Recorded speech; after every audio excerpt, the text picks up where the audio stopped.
찬송가 338장 찬송 드리겠습니다. 찬송가 338장입니다. 내 주를 가까이 하게 함은 십자가 짐 같은 고생이나 내 인생 소원은 널 찬송하면서 좋게 떠나가기 원합니다.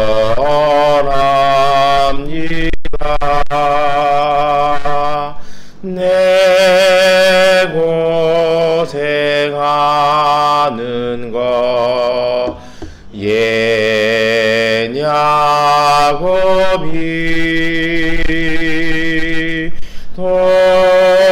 돌베개 베고 잠 갔습니다. 꿈에도 소원이 널 찬송하면서 좋게 떠나가기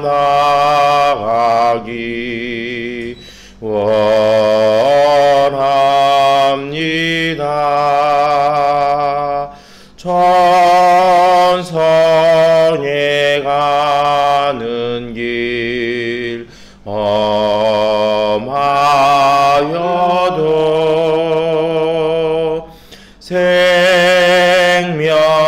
생명길 되나니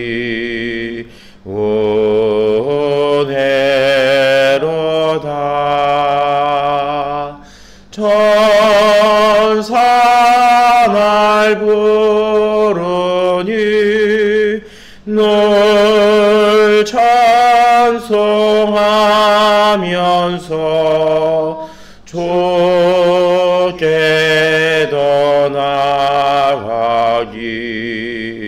원합니다.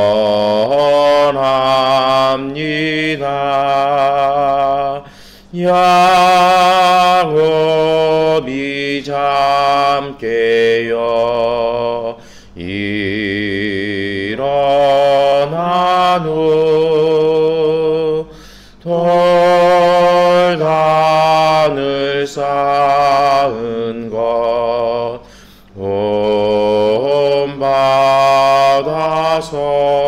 본받아서 숨질 때 되도록 널 찬송하면서 주께 떠나가기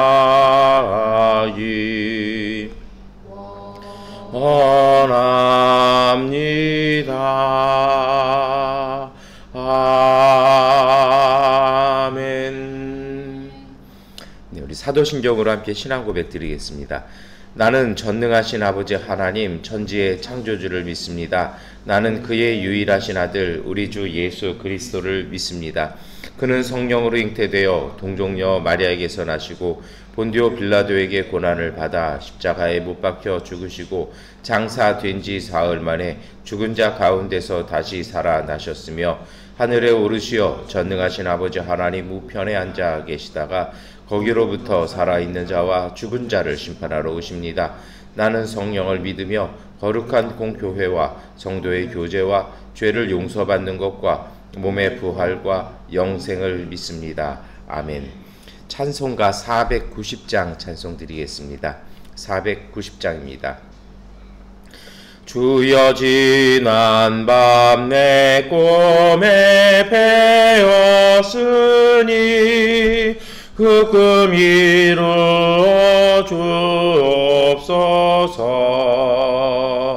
밤과 아침에 계시로 보여줘사 항상 은혜를 주옵소서. 나의 놀라운 꿈 정령남이 끼는 장차 그 눈에 받을 편이 나의 놀라운 꿈 정령 이루어져 주님 얼굴을 배우리라. 마음 괴롭고 아파서 낙심될 때 내게 소망을 주셨으며 내가 영광의 주님을 바라보니 앞길 환하게 보이도다. 나의 놀라운 꿈 정령남이 끼는 장차 그 눈에 받을 편이 나의 놀라운 꿈 정령 이루어져 주님 얼굴을 배우리라. 세상 풍조는 나날이 가나여도 나는 내 믿음 지키리니. 인생 살다가 죽음이 꿈 같으나 오직 내 꿈은 참되리라.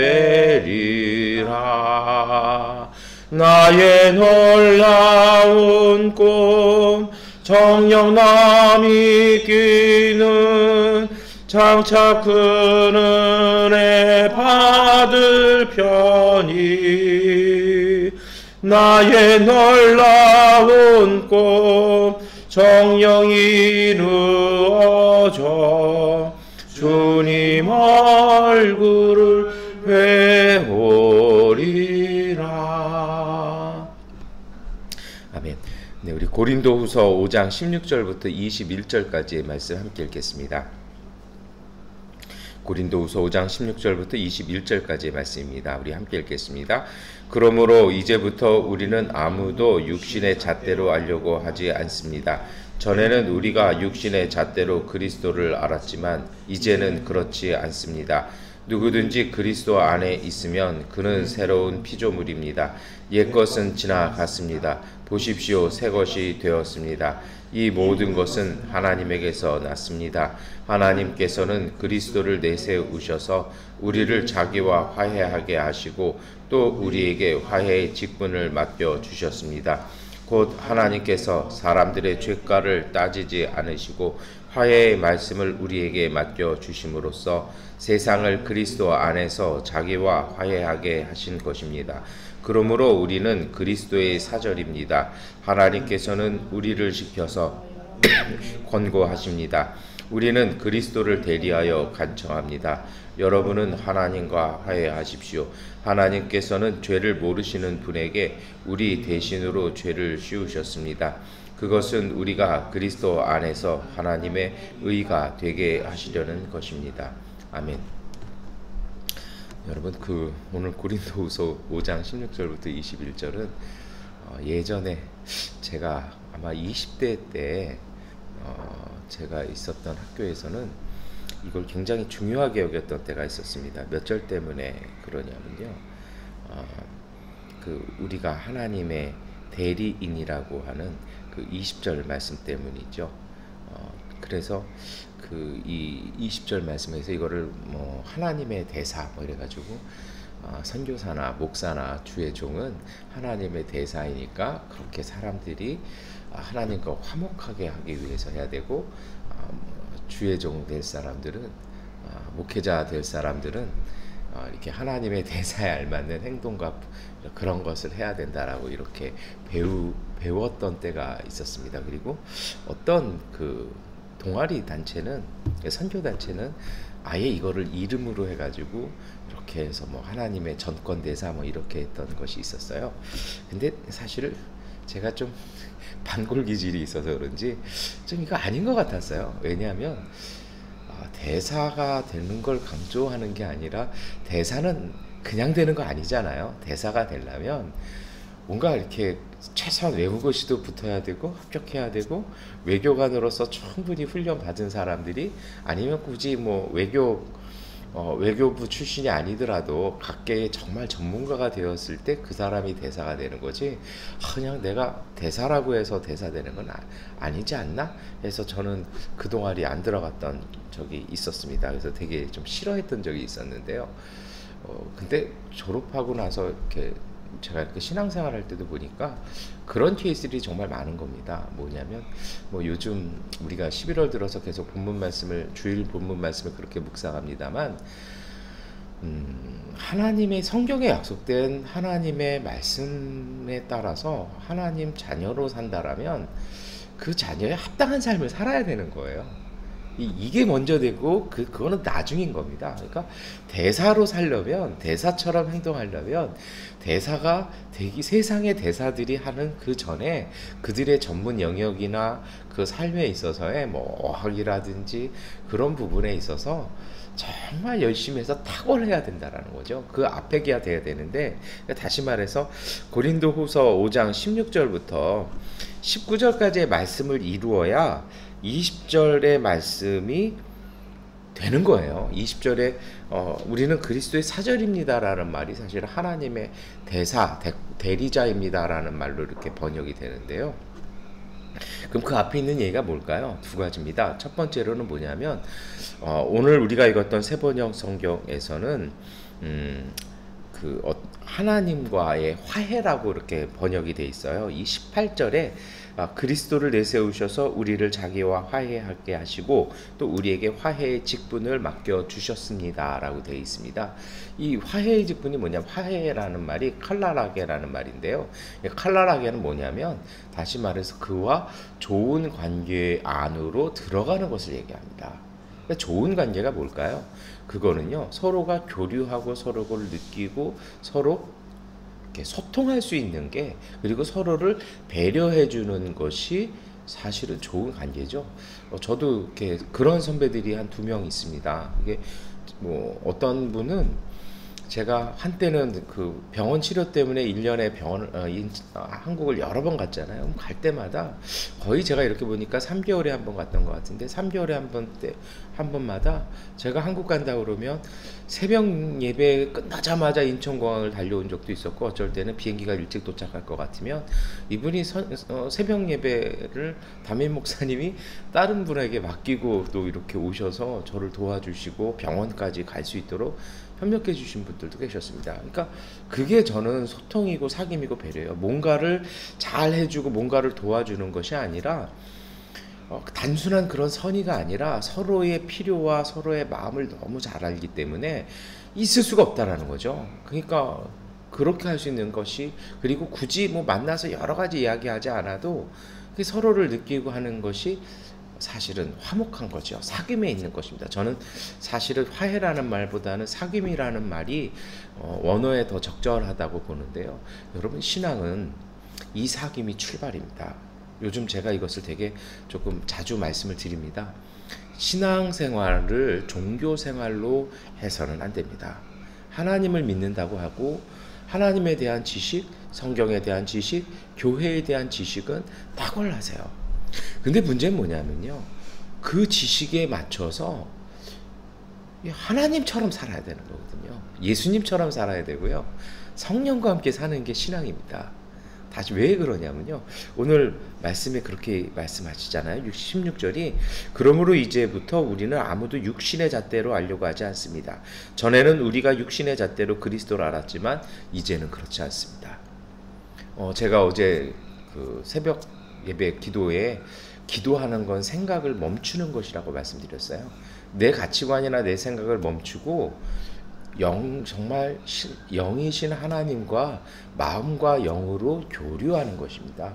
그럼 우리가 신앙생활 한다는 건 내 가치관과 내 어떤 스타일대로 그것을 하면서 거기다 하나님을 딱 갖다 붙이는 그건 바른 신앙생활 아닙니다. 그건 아직 아니에요. 우리가 소위 성령 세례라고 얘기하고 성령의 충만함이라고 얘기하지 않습니까? 그게 아니라 정말 하나님을 느끼는 거예요. 제가 수술한 이후에는 매운 것을 먹질 못합니다. 그리고 짠 것을 먹으면 저는 아주 힘들어집니다.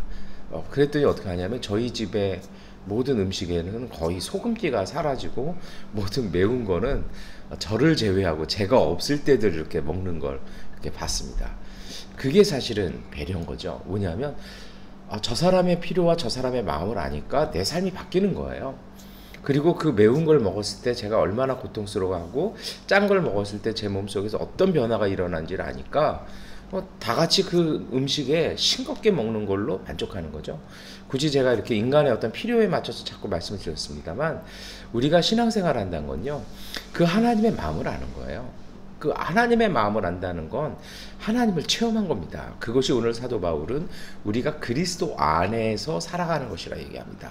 정말 하나님의 아들 예수 그리스도께서 오셔서 우리를 위하여 우리 가운데 행하신 모든 일들을 우리가 예수님의 마음 안에서 살기 때문에 그걸 안다라는 겁니다.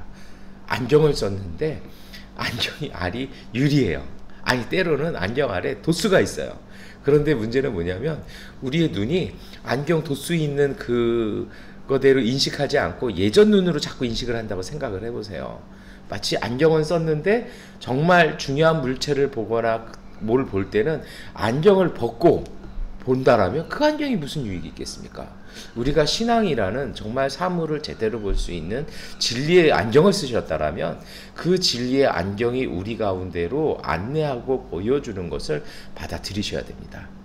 예수님을 믿는데 하나님의 아들 자녀라고 생각하면 하나님의 자녀답게 살아야지 우리에게 익숙하고 우리의 생각이나 우리의 바람대로 하면서 거기다가 주님의 말씀을 딱 갖다 붙이고 하나님의 이름을 딱 갖다 붙이고 사람들에게 얘기하고 하나님 이렇게 하여 주옵소서 한다라면 자기가 하나님이 돼버리는 것이죠. 여러분 그래서 신앙은 하나님의 대사 하나님의 사람이 된다라는 것은 이 하나님의 사귐과의 관계로 들어가는 것입니다. 근데 이렇게 사귐과의 관계 속에 들어간다라는 것은요. 오늘 사도 바울은 17절입니다. 누구든지 그리스도 안에 있으면 그는 새로운 피조물입니다. 옛것은 지나갔습니다. 보십시오. 새 것이 되었습니다. 하나님과의 관계 안에 들어갔으면 이전 것은 끊어버리십시오. 이제는요. 하나님 안에서 새롭게 되었는데 자꾸 예전에 지나간 일들을 끌어올리시고 하는 건 좋지 않습니다. 겉면의 말씀 하나를 드립니다. 잔소리라고 생각하지 않아 주셨으면 좋겠는데요. 자꾸 지나간 일 얘기하지 마십시오. 자꾸 지나간 일 얘기하기보다는 지금의 얘기와 앞으로 내가 어떻게 살아갈 것에 대한 이야기를 하십시오. 가끔 미얀마에 이렇게 있다 보면 그런 얘기들을 해요. 자꾸 한국에서 옛날 경험한 말씀들을 물론 이렇게 힘드시고 그러다 보니까 추억을 나누시기도 하는데요. 사실은 심리학자들이 그런 얘기를 합니다. 추억이 진실이냐라는 겁니다. 추억은 다 뭐가 없어졌어요. 다 뭐가 빠지고 내가 좋다고 느꼈거나 내가 뭔가 있는 것만 그 이미지만 고착된 게 추억입니다. 그것은 진실 아닙니다. 근데 자꾸 그 얘기만 하시고 누구 만나서 내가 뭐 5년 전에 1년 전에 10년 전에 한국에 있을 때 그 의미 없습니다. 그건 저는 신앙적이라고 보지 않습니다. 바른 신앙적은요. 생각해 보세요. 자꾸 성령이 오셔서 하나님께서 오셔서 야 네가 옛날에는 말이야 뭐 오래전에는 말이야 요즘에 사회도 그러잖아요. 그래서 요즘 20대 30대들이 제일 싫어하는 게 라떼라고 그러지 않습니까? 라떼는 말이야 이 말했다가는 큰일 납니다 요즘. 저도 자꾸 그게 나와서 어쩔 때는 제 입을 정말 죄송합니다 꼬매버리고 싶을 때가 있어요. 근데 자꾸 그 말이 나와요. 밤에 잠이 일찍 깨고 자꾸 라떼가 나오고 이러면 뭐 무슨 대라 그러던데. 근데 여러분 신앙은 그게 아니에요. 신앙은 바라보는 것이죠. 앞으로 내가 걸어갈 삶, 오늘 내 삶을 어떻게 볼 것인지를 자꾸 이야기하고 기도하고 하나님의 말씀에 비춰서 계획해보고 디자인해보고 하나님께 자꾸 여쭤보고 하나님께 도움을 요청하고 앞으로 갈 일을 하는 것이지 지나간 게 아닙니다. 그래서 하나님과의 사귐, 그리스도와의 사귐 안에 있는 사람은 새로운 피조물입니다. 옛것은 지나갔습니다. 보십시오. 새 것이 되었으면 새 것에 맞게 가는 것이죠. 물건 사셨으면, 새 물건 사셨으면 안에다 넣어놓지 마시고 당장 꺼내서 바로 사용하시는 그러한 한번 습관도 가져보십시오. 여러분, 이 모든 것이 하나님께 낫다라고 바울이 얘기합니다. 왜 그렇습니까? 하나님은 살아계신 하나님입니다. 살아계신 하나님은 생명이시죠. 하나님은 우리에게 생명을 주십니다. 그런데 그 생명이 뻗어나가는 것이지 생명이 움츠러들면 그건 죽음이죠.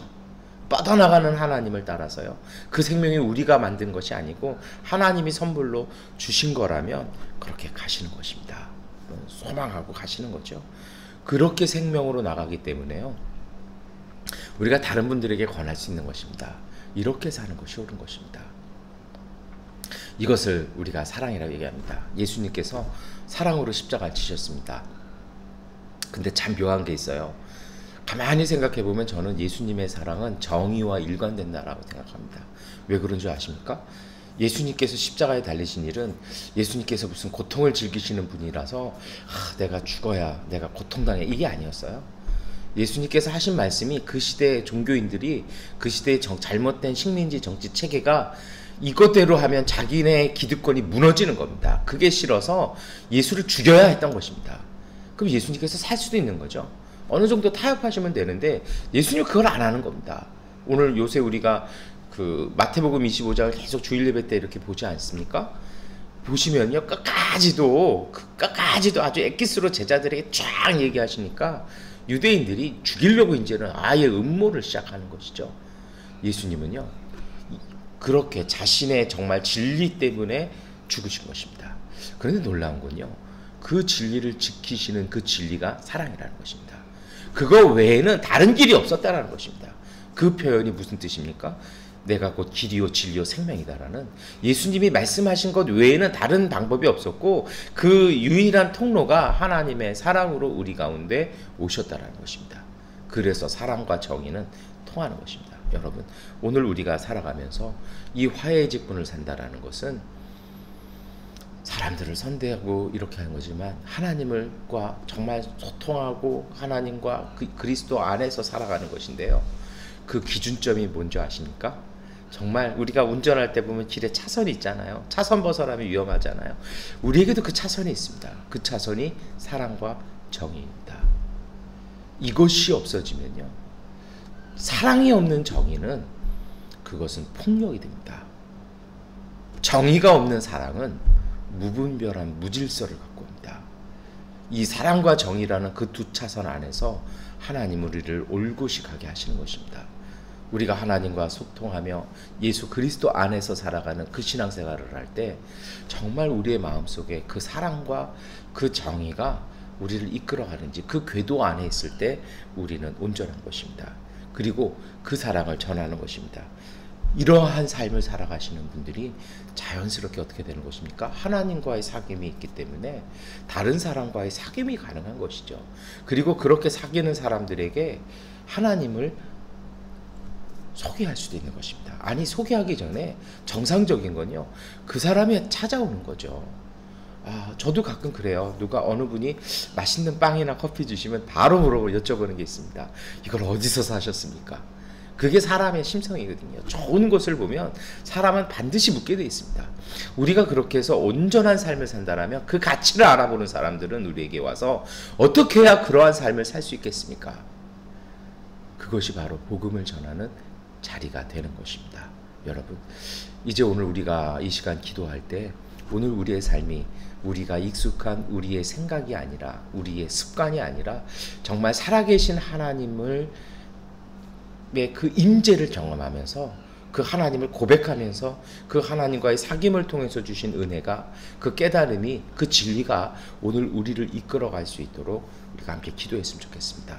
기독교 신앙은 생각하는 것이 아니라 하나님과 동행하는 것입니다. 하나님은 살아계십니다라고 고백하는 것입니다. 그렇게 고백할 때 우리의 삶에 사랑과 정의라는 우리의 바른 그 자리를 지켜나갈 수 있는 삶이 되었으면 좋겠습니다. 그러한 삶을 통해서 세상과 하나님을 화해시키는 그리스도의 사람들, 하나님의 사람들로서 오늘 우리의 삶이 빛된 길 걸어가시기를 축원합니다. 기도하겠습니다. 전능하신 아버지 하나님, 간절히 간구하오니 우리의 신앙 속에, 우리의 삶 속에 하나님을 고대하며 하나님을 사모하는 마음을 허락하여 주옵소서. 하나님과 소통하게 하시고 하나님과의 사귐이 우리의 삶 속에 먼저 되게 하여 주셔서 하나님과 동행하는 삶으로 우리의 삶이 생명 있는 삶이 되게 하여 주시옵소서. 우리의 삶 속에 사랑과 정의가 있게 하여 주시고 지나간 일이 아니라 그리스도 안에서 새롭게 된 그 모습들을, 하나님의 나라를 소망하며 오늘을 견실하게 살아갈 수 있는 믿음의 사람들 되게 하여 주옵소서. 예수님의 이름으로 기도드립니다. 아멘. 우리 하나님께 기도하시겠습니다.